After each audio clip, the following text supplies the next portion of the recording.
And visions, and how I wish to occupy my time and my energy with such grand visions too. And in 1833 I was made chief engineer of the Great Western Railway, and I determined to make a wonderful work, the finest work in England. For it was my determination first to keep my tracks as flat as possible. Why do you think I should do such a thing? To keep it as flat as I possibly could. Speed up. Indeed so. You see, if a locomotive has to climb an incline, its speed will be reduced.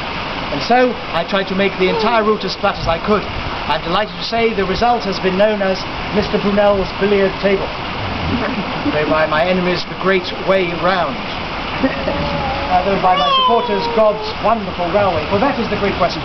Most railways at the time were just 4 foot 8.5 inches in their gauge, but mine 7 foot wide, allowing much more comfort for the passengers. You see, I took a journey on the very first railway designed for passengers, from Liverpool to Manchester, in 1830.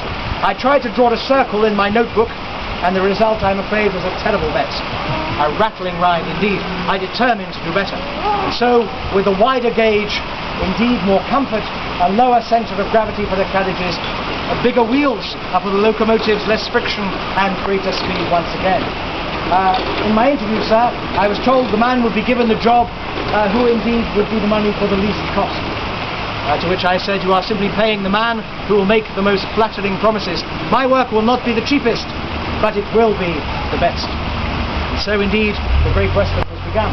And my work on it began very close to here, about half a mile in this direction, at the Wharncliffe Viaduct. Are you all familiar with this great landmark? Splendid. For this viaduct took the Great Western Railway over the River Brent.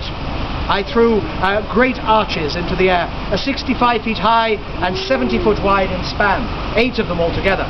The entire viaduct is 860 feet long and took 18 months to build. And if you have seen it, or see it again, I hope you will see a locomotive cross it. And if you do, remember the year 1842. For in that year, a year after the Great Western was complete, Queen Victoria made her very first journey by railway and came across this viaduct upon the Great Western Railway.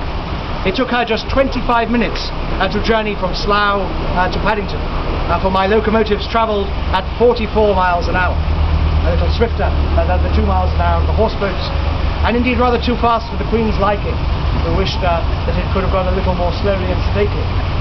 She also said that she so enjoyed the view from the top that should her carriage ever cross once again, she would give orders for it to stop for a few minutes so she could admire the view. How splendid to be Queen and allow such a thing to happen. Those will play havoc with the Great Western timetable.